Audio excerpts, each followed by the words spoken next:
নমস্কাৰ মোৰ চেনেলটোলৈ আপোনালোকক পুনৰবাৰ স্বাগতম জনাইছোঁ আশা কৰোঁ আপোনালোক সকলো ভালেই আছে আৰু আজি বহুত দিনৰ পাছত আপোনালোকৰ বাবে এটা নতুন ৰেচিপি লৈ আহিছোঁ আশা কৰোঁ সকলোৱে ভালেই পাব আৰু তো গম পাইছে মই কি বনাম মোৰ থাম্বনেইল দেখি আজি মই এইখিনি বনাম এৰি পলু লেটা ইয়াত প্ৰায় 200 মান আছে কিন্তু ইয়াৰ মই আধাহে বনাম গোটেইখিনি নবনাও যেহেতু বহুত বেছি হৈ যাব সেইবাবে আৰু এইখিনি এডৰ এখন গামোচাত ভালদৰে বান্ধি আমি হিজাম সকলোৰে হিজোৱাৰ মানে পদ্ধতিটো বেলেগ বেলেগ হয় আমি এইদৰে যেহেতু হিজাই আহিছো আগৰ পৰাই সেইকাৰণে আপোনালোককো দেখাইছো কিদৰেনো হিজাইছো আৰু এইখিনি আমি হিজাম জুইত এটা বটুৱাত এইদৰে পানী উতলাই ললো আৰু তাত আমি কলখাৰ দি দিছো বা সোডা খাৰো দিব পাৰে আৰু হেয়া দি আমি ভালদৰে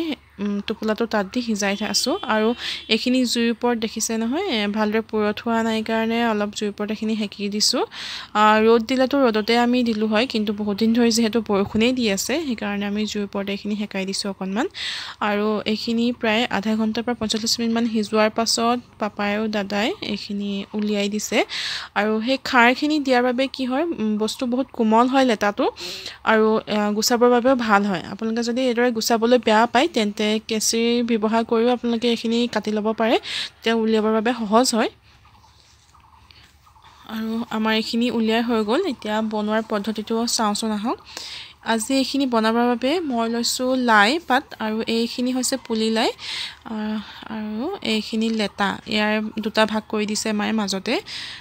আৰু এইখিনি বনাবৰ বাবে লৈছো এটা মিডিয়াম সাইজৰ আলু পিয়াজ আৰু কেঁচা জলকীয়া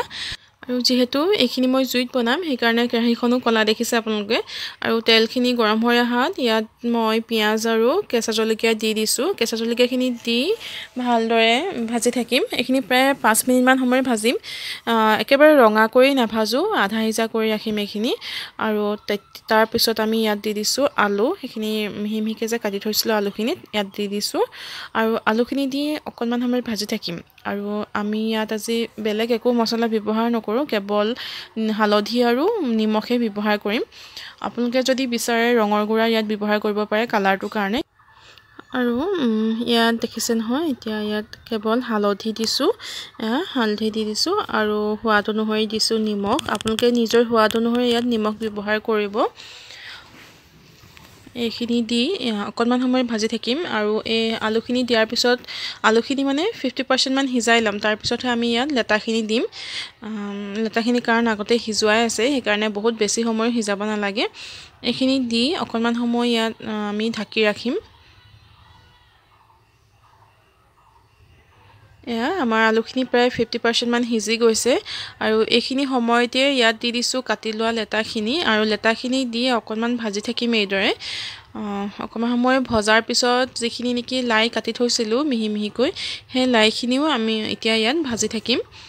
আৰু বহুত বেছি সময় নালাগে এইখিনি এতিয়া ভাজিবৰ কাৰণে কাৰণ লাইখিনিও খুব জলদি হিজি যায় সেইকাৰণে এইখিনি এতিয়া দি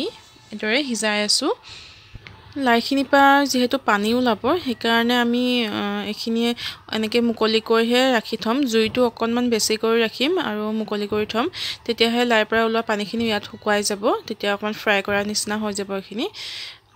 আপোনালোকে যদি এইখিনি হিজিবৰ বাবে অকনমান থাকিব বিচাৰে তেতিয়াহলে ঢাকি ৰাখিব পাৰে কিন্তু যেহেতু লাইখিনি পা ইয়া দেখিছে নহয় পানী অকনমান ওলাইছে সেইকাৰণে জুইটো বহাই দিছো আৰু এইদৰে মুকলি কৰি ৰাখি দিছো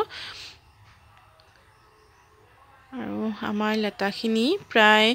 ৰেডি হৈ গৈছে খাব পৰা হৈ গৈছে এয়া চকচোন কিমান ধুনিয়া হৈছে খাবৰ কাৰণে আৰু আপোনালোকে এইখিনি ট্ৰাই কৰি চাব ঘৰত কেনেকুৱা পায় এটা নতুন ৰেচিপি লেটাৰ লগত এইদৰে লাই পাত মিক্স কৰি যদিহে ভাল পায় খাবৰ কাৰণে তেতিয়াহলে মোক প্লিজ কমেন্ট কৰি জনাব কেনেকুৱা পালে আৰু যিসকলে খাইতো তেওঁলোকেতো ভালেই পাব আৰু আশা কৰিছো মোৰ চেনেলটো আপোনালোকে সকলোৱে সাবস্ক্ৰাইব কৰিব লাইক কৰিব থ্যাংক ইউ